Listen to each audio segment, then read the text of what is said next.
అందరికీ నమస్కారం. ఒక 4-5 రోజుల నుంచి వరుసగా వర్షాలు తీవ్రంగా పడుతూ ఉన్నాయి. ముఖ్యంగా కూడా రాబోయే 2 రోజులు ఇంకా తీవ్రంగా ఉంటాయని సెలవులు కూడా ప్రకటించడం జరిగింది. కూటమి ప్రభుత్వం వచ్చిన తర్వాతే ఈ కాలువలు కానీ, డ్రైనేజెస్ కానీ, ఇరిగేషన్ ఛానల్స్ కానీ ఇవన్నీ కూడా క్లీనింగ్ పెట్టడం జరిగింది. గతంలో అయితే ఈ వర్షాలు ఇంత మాత్రం కానీ పడి ఉంటే ఎరిగి నెల్లూరు మొత్తం కంప్లీటు మునుగుండేది. ముందు చర్యగా మంత్రి నారాయణ గారు అయితేనేవ్వండి, రామనారాయణ రెడ్డి గారు అయితేనేవ్వండి, రూరల్ ఎమ్మెల్యే గారు శ్రీధర్ రెడ్డి గారి సారథ్యంలో జిల్లాలో టౌన్లో కానీ రూరల్లో కానీ ఎలాంటి ఇబ్బందులు జరగకుండా మీరే చూసుంటారు. సర్వేపల్లి కాలువ ఈ మధ్య కాలంలోనే కుడికలు తీస్తూ ఉన్నారు, చూసుంటారు. ఇలాంటి ముఖ్యంగా కూడా మన నెల్లూరు జిల్లాలో వర్షాలు పడుతుంటే సముద్రానికి పోయేదానికి ఆస్కారం ఎక్కువగా ఉంటుంది. టౌన్లో అయితే విపరీతంగా ఈ రాజరాజేశ్వరి గుడి, కొత్తూరు అటు నుంచి వచ్చే నీళ్ళని టౌన్లోకే వస్తాయి. ఈ సర్వేపల్లి కాలువ మీద పోతాయి. ముఖ్యంగా సర్వేపల్లి కాలువని ఇలా స్కిల్ట్ తీసిన దానివల్లే ఈరోజు టౌన్లో చాలా వరకు నీళ్లు నిలబడి ఉన్నాయి. ముఖ్యంగా కూడా కమిషనర్ కానీ అధికారులు కూడా కొన్ని విషయాల్లో స్పందించాల్సిన విషయం ఉంది. కాలువలు పూర్తి చేసి వాటి మీద ర్యాంప్స్ వేస్తున్నారు. ఇలాంటి చాలా వరకు తీశారు ఈ మధ్యకాలంలో.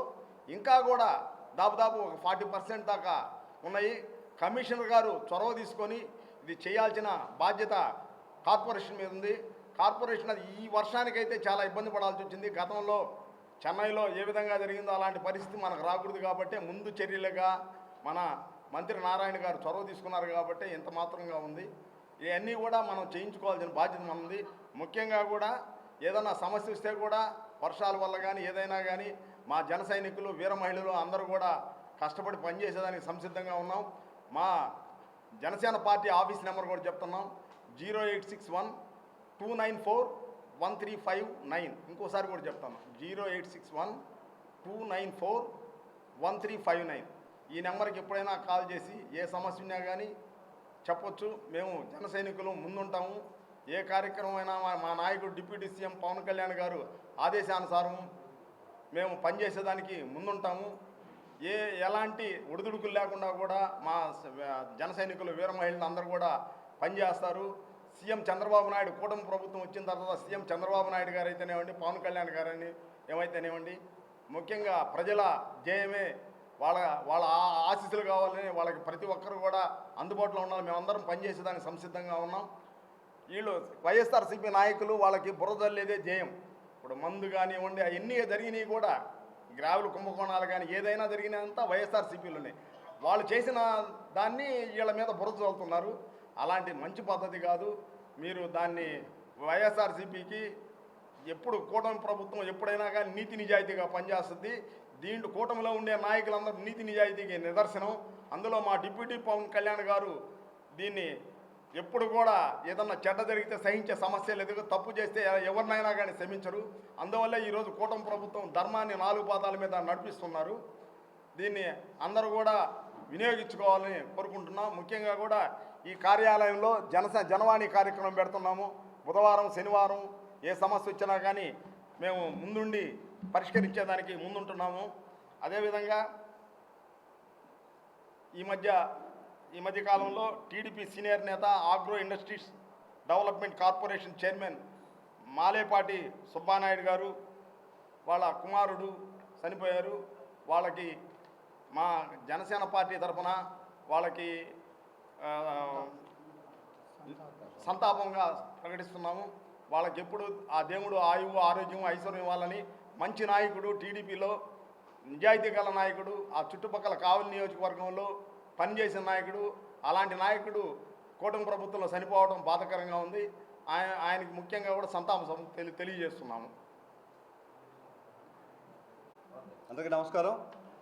ముందుగా భారీ వర్షాలు కురుస్తున్న నేపథ్యంలో 2వ స్థానంలో నెల్లూరు జిల్లా భారీ వర్షాలు నమోదు చేసిన తరుణంలో అత్యవసరమైన పరిస్థితి ఉంటే తప్పిస్తే ఎవరు కూడా రోడ్ల మీదకి రావద్దని ముందుగా సూచిస్తున్నాం. ఇప్పటికే రేపటి కూడా స్కూలు సెలవులు ఇచ్చిన పరిస్థితి అయితే ఉంది. రానున్న 2 రోజులు కీలకం. అవసరమైతే తప్ప ఎవరు బయటికి రాబాకండి. సోమశిలలో ఫ్లో పెరిగింది, ఇప్పటికే చెరువులు నిండిపోయినాయి. లోతట్టు ప్రాంతాల వాళ్ళందరూ కూడా జాగ్రత్తలు వహించండి. పెన్నా నది తీర ప్రాంతంలో ఉన్న వాళ్ళు సురక్షిత ప్రాంతానికి వెళ్ళేందుకు సిద్ధంగా ఉండండి. కూటమి ఎమ్మెల్యేలు అయితేమి, అధికారులు అయితేమి ఎంతో అప్రమత్తంగా ఉన్నారు, ఎప్పటికప్పటికి సమాచారం అందిస్తున్నారు. టోల్ ఫ్రీ నంబర్లు కూడా మనకి ఇచ్చిన పరిస్థితి అయితే ఉంది. శ్రీధర్ రెడ్డి అన్న నేరుగా Nellore triple MLA, hat trick MLA Sridhar అన్న ఫోన్ నెంబర్ ఇచ్చి ఏదైనా సహాయం కావాలంటే నేరుగా తనకి ఫోన్ చేయాల్సిందిగా సూచనిస్తే, కోటరెడ్డి గిరిధర్ అన్న నేరుగా వరద ప్రభావిత ప్రాంతాలకు వెళ్ళి పరిశీలిస్తున్నారు. టౌన్ ఎమ్మెల్యే, మున్సిపల్ శాఖ మంత్రి నియోజకవర్గంలో అయితే కురిసిన క్షణంలోనే నీరంతా కూడా రోడ్ల మీద నిలవకుండా జాగ్రత్తలు తీసుకుంటున్నారు. కోవూరు శాసనసభ సభ్యురాలు శ్రీమతి ప్రశాంతి గారు కూడా ఎప్పటికప్పుడు తీర ప్రాంతాలకు సంబంధించిన జాగ్రత్తలు తీసుకెళ్తూ ముందుకున్నారు. ఈ రోజున జిల్లా వ్యాప్తంగా ఉన్న జన సైనికులకందరికీ కూడా నేను సూచిస్తున్నాను, వరద తీవ్రత ఉన్న ప్రాంతాల్లో మీరు కూడా సైనికుల వల్లే నిలబడాలి.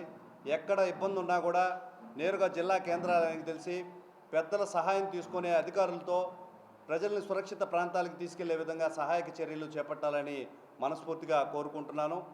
నిన్నటి రోజున కందుకూరుకు సంబంధించిన కుటుంబానికి ఏదైతే ఉందో అది తీవ్రమైన నష్టం. ఆ హత్య ఏదైతే ఉందో అది కిరాతకమైన చర్య. దాన్ని ఎవరైనా కూడా తీవ్రంగా ఖండించాల్సిన పరిస్థితి ఉంది. కూటమి ప్రభుత్వం ఈ విషయంలో చాలా అద్భుతంగా స్పందించింది. నేరస్తుల్ని కఠినంగా శిక్షించేందుకు స్పీడ్ కోర్టు ద్వారా పరిష్కారం అందించేందుకు ప్రయత్నించడమే కాకుండా కుటుంబాన్ని అన్ని విధాలా ఆదుకుంది. ఇది చాలా సున్నితమైన విషయం. అంతర్గతంగా ఉన్న శక్తులు ఏవైతే ఉన్నాయో దీనికి కులాలకు ఆపాదించాలని చూస్తున్నాయి. ఇది కులానికి సంబంధించిన విషయం కాదు. వాళ్ళిద్దరు ఎవరైతే ఉన్నారో మొదటి నుంచి కూడా స్నేహితులు. కానీ హత్య జరిగిన విధానం అయితే ఏది ఉందో, దానికి వెనక జరిగిన ఉదంతం ఏదైతే ఉందో ఇదంతా కూడా కిరాతకమైన పరిస్థితి. దీన్ని ప్రతి ఒక్కరు కూడా ఖండించాల్సిందిగా మేము పిలుపునిస్తున్నాం. పోతే 2 రోజుల కిందట పౌర సరఫరాల శాఖ నాదెళ్ల మనోహర్ గారు ప్రెస్ మీట్లో చెప్పారు, 51 లక్షల మెట్రిక్ టన్నులు ఈ ఖరీఫ్ సీజన్కి ధాన్యాన్ని తీసుకునే విధంగా ప్రణాళికలు సిద్ధం చేసుకున్నారు. గౌరవ ముఖ్యమంత్రి మన నారా చంద్రబాబు నాయుడు అయితే ఉప ముఖ్యమంత్రి గారు కొణిదెల పవన్ కళ్యాణ్ గారు అయితే వీరందరూ సహాయ సహకారాలతో ఎక్కువగా ఖరీఫ్ సీజన్లో వచ్చిన ఈ ధాన్యాన్ని ఏదైతే ఉందో కొనుగోలు స్టార్ట్ అయింది. 51 లక్షలు టన్నులు కేంద్రంగా సాగుతుందా ఉంది. అన్ని జిల్లాలకి, ఏ జిల్లాలో ఉన్న అన్నదాతకు కూడా ఇబ్బంది అనేది జరగకుండా సహాయక చర్యలు జరుగుతున్నాయి. కూటమి ప్రభుత్వం మొదట వచ్చినప్పుడు అన్నదాతకి ఏ విధంగా అండగా నిలబడిందో ఈ రోజున కూడా అదే విధంగా నిలబడడానికి అన్ని రకాలుగా సిద్ధంగా ఉందని మరొకసారి తెలియజేస్తూ, జిల్లాలో ఆరోగ్య శాఖకు సంబంధించిన పలు సమస్యలు ఎదుర్కొంటున్నాం. గౌరవ హెల్త్ మినిస్టర్ గారికి ఈరోజు నేను మనవి చేసుకుంటున్నాను. ఆరోగ్యపరంగా జిల్లాలో చాలా వెనుకబడి ఉంది. పలు పిహెచ్ఓల్లో సిబ్బంది లేరు. గ్రామాల్లో ఉన్న పిహెచ్ఓల్లో సిబ్బంది కొరతతో ఏదైనా అనారోగ్యం బారిన పడితే, అందులో ఇప్పుడు వాళ్ళ పడి ఉన్నాయి, ఏదైనా అనారోగ్యం బారిన పడితే కేంద్రానికి పరిగెత్తాల్సిన అవసరం ఉంది, అప్రమత్తం కావాల్సిన అవసరం ఉంది. అనేక రకమైన మందులు ఈ సిబ్బంది కొరత ఏదైతే ఉందో ఆ కొరత వలన ఉపయోగానికి దూరంగా మరుగున పడి ఉన్నాయి. పిహెచ్ఓ కేంద్రాల్లో అనేక రకమైన ఔషధాలు అవుట్డేటెడ్ అయిపోయే పరిస్థితి ఉంది. ప్రజాధనం దుర్వినియోగం అవుతుంది. దీన్ని రక్షించుకోవాల్సిన బాధ్యత అయితే ఉందని మరొకసారి తెలియజేస్తున్నాను. అదేవిధంగా ఎన్టీఆర్ ఆరోగ్య భరోసా కింద గతంలో ఆరోగ్యశ్రీ అని ఉండింది. దానికి సంబంధించిన అనేక నిధులు ఇప్పటికీ కొన్ని హాస్పిటల్కి చెల్లించలేకపోవడం వల్ల కొన్ని రకాల రోగాలకి ఇప్పటికి కూడా చికిత్స అందించడానికి కొన్ని ప్రైవేటు హాస్పిటళ్ళు వెనకంజ వేస్తున్నాయి. వాటిని వీలైనంత త్వరగా క్లియర్ చేసి పేద బడుగు బలహీన వర్గాలకి ఆసరాగా ఉండాల్సిన అవసరం అయితే ఉంది. పోతే క్యాన్సర్ హాస్పిటల్లో దాదాపుగా ఈరోజు తిండి అంతా కూడా కలుషితం అయిపోయింది.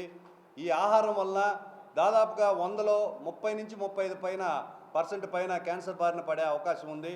గతంలో క్యాన్సర్ హాస్పిటల్లో ఉచితంగా మందులు పంపిణీ అనేది జరుగుతుంది. గవర్నమెంట్ నుంచి ఈ నిధులు ఏదైతే ఉన్నాయో వాళ్ళకి ఫండ్స్ రాకపోవడం వల్ల ఈ ఫ్రీగా ఇచ్చే మెడిసిన్స్ అంతా కూడా ఆపివేస్తున్నారు. వాటి వల్ల కూడా అనేక రకమైన అవస్థలు ఎదుర్కొంటున్నారు. వీటిని కూడా పరిశీలించాల్సిందిగా ఈరోజు జనసేన వేదికగా నేను వినవించుకుంటున్నాను. అదేవిధంగా నెల్లూరు గవర్నమెంట్ హాస్పిటల్లో అనేక రకమైన ఖరీదైన యంత్రాలు అమల్లో ఉన్నప్పటికీ, ఉపయోగంలో ఉన్నప్పటికీ చిన్న చిన్న పరికరాలు అందుబాటులో లేకపోవడం వల్ల, దానికి సంబంధించిన ఫండ్స్ రిలీజ్ కాకపోవడం వల్ల, పెద్ద పెద్ద పరీక్షలు ఏవైతే ఉన్నాయో అవి అందుబాటులో లేవని అనేక రకాల కారణాలతో పేదలను వెనక్కి తిప్పి పంపే పరిస్థితి ఉంది. కనీసం ప్రసూతి విభాగంలో మంచినీరు తాగేదానికి కూడా ఇబ్బందికరంగా ఉండదు అనే సమాచారాన్ని ఇప్పటికే మేము కలెక్టర్ గారికి కూడా ఇచ్చాం. దయచేసి జిల్లాలో ఆరోగ్య సేవలు మెరుగుపరచాల్సిన బాధ్యతని మరొకసారి సవినయంగా గుర్తు చేస్తున్నాను.